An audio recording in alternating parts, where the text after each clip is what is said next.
We're going to continue our discussion on polygons. We're going to add to that another item called tessellations. So we're going to review some terms that we've already seen. That of a polygon, a simple closed curve that is a union of line segments. If one of them is an arc and not a line segment, then it is not a polygon. If I take the polygon itself, that simple closed curve, and add to it all the points that are in its interior, I get a polygonal region, so part of a plane. If I have a polygon, let me draw one here, then sides which share a common endpoint or a vertex, the common endpoint, are called adjacent. So I would say that this side is adjacent to this side because they share this endpoint in common. Adjacent vertices share a common side. So, for example, this vertex and this vertex share this side. So they would be examples of adjacent vertices. Then we discussed a diagonal, which is a line segment drawn from a vertex to a non-adjacent vertex. So if I look at this polygon and I want to connect a diagonal here, it depends on the point you start with, but if I start with this point, then the only diagonal is to this point. These lines are not diagonals because those points are adjacent. So again, we know that a polygon has one of the polygons is a triangle which has 3 sides and 3 angles. So we can classify them by the types of angles they contain.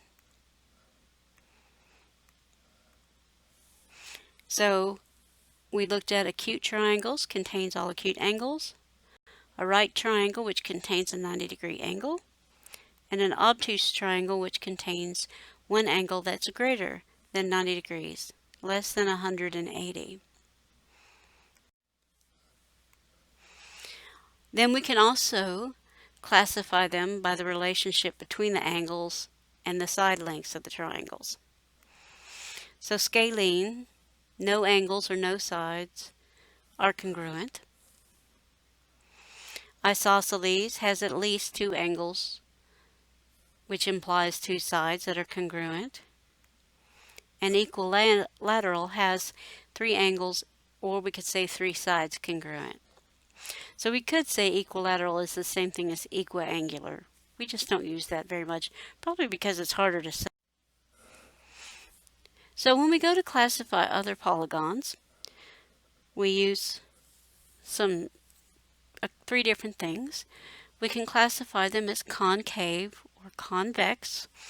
And remember, concave means that you can find 2 points within the polygonal region that if you connect them together, the line segment they form falls outside of the region. And anything that is not concave is called convex. Now this doesn't apply to triangles because you can't make a convex triangle. A concave triangle. All triangles will be convex. Second, we classify whether the polygon is regular or not. So if all the sides are congruent, meaning they have the same length, and all the angles are congruent, meaning they have the same measure, then we call the polygon regular.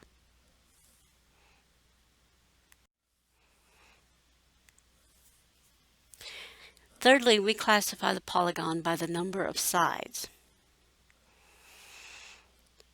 Okay, so here we have, over here in this column, we have the number of sides, and then we have the prefix or the name for that number of sides. So triangle, quadrilateral, pentagon for 5 sides, hexa for 6, septa or hepta for 7, octa for 8, nona for 9, deca for 10, dodeca, whoops, which is 2 and 10 for 12, and icasa, which is 20. Anything else doesn't have a special name. We just refer to it as an n-gon by the number of sides. So if I had 15 sides, I would call it a 15-gon. Notice once we get up to 5, we start using gon because these shapes, the triangle and the quadrilateral, are so familiar. They have a name. We always refer to them that doesn't quite. So we could call a triangle a 3-gon and a quadrilateral a 4-gon, but it's just not common. Now, if we look at a regular polygon, we've got some angles that are particular to a regular polygon and other polygons as well. But we're just going to look at regular polygons right now. So the vertex angle is an angle formed by 2 adjacent sides. So here, this side is adjacent to this side, so we get this angle, the vertex angle. The central angle is the angle formed when 2 line segments are drawn from the center of the polygon to 2 adjacent vertices. Okay, so it's formed here.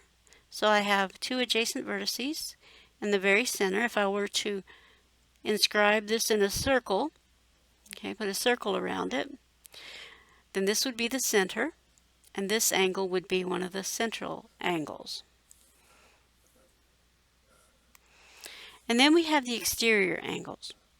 So the exterior angles are the ones that are formed by one side, okay, and the extension of an adjacent side.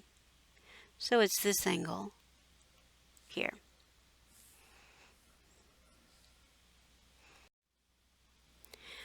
So suppose we consider this regular polygon here. So if I take this vertex and then draw the diagonals, I have 3 triangles. And we know that the sum of the angles, or the angle measures, I should say,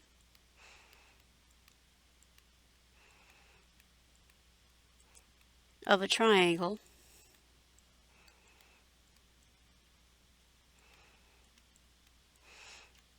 is 180 degrees. So I have 180 degrees in this triangle, 180 degrees in this triangle, and 180 in this triangle. So depending, in this case, we have a pentagon, but I have 2 less triangles formed than I have the number of sides. So I have 3 triangles which each have 180 degrees. And then I want to divide all those angles into congruent parts. So, because the angles are congruent. So if I take 180, in this case times 3, and then divide it by 5 angles, each angle turns out to be 180 degrees. We can also find this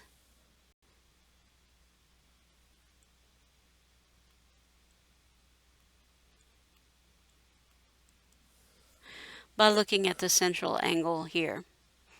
But we'll just go with this formula for right now.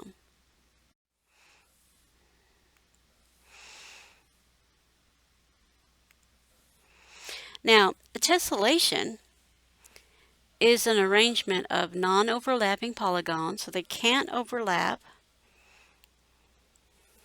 and they fit entirely to cover a region, to cover a plane. So there's no overlap and there's no gap. Now, if a tessellation is made up of a single regular polygon, we call it a regular tessellation. If we use the regular polygons, if we test those to see which ones we can make a tessellation out of, there are only 3 that will tessellate by themselves. And you can picture this. You can set triangles together and keep going with the same pattern and fill up a whole sheet of paper. The same thing with a square. The third one is a hexagon, and you can picture a tessellation of a hexagon as thinking or looking at a beehive. Each of the cells are hexagons. If you lay it out flat, you have all those hexagons. Now, a semi-regular tessellation consists of 2 or more non-congruent regular polygons, so you can't have squares twice.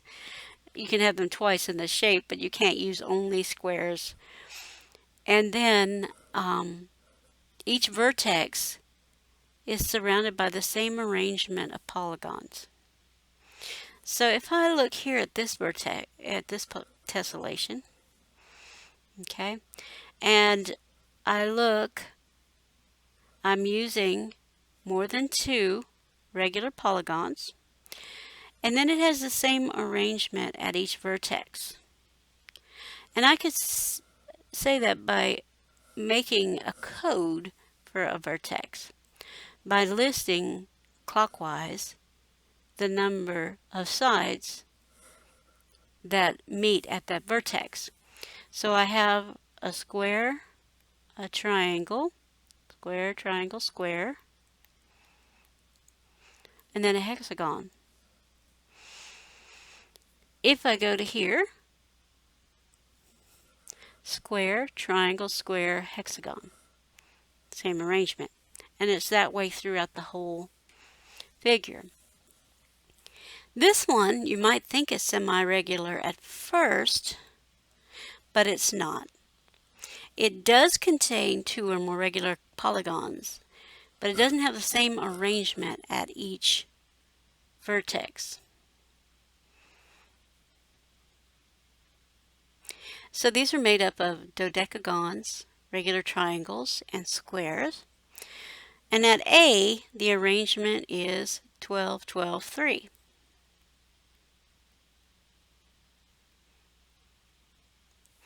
But at B, the arrangement is 12, 3.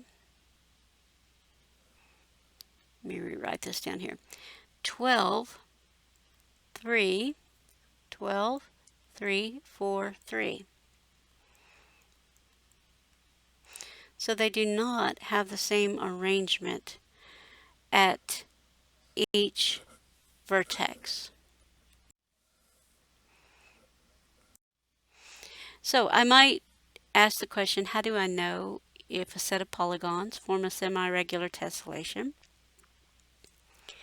Well, if I can arrange them so that the sum of the angles at the vertex is 360, so if I add this angle, this angle, this angle, and this angle, I've gone all the way around the circle, which has 360 degrees. Then I know that those will form a semi-regular tessellation.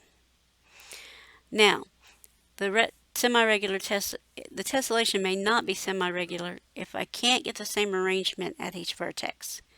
But having a sum of 360 ensures that I can find an arrangement.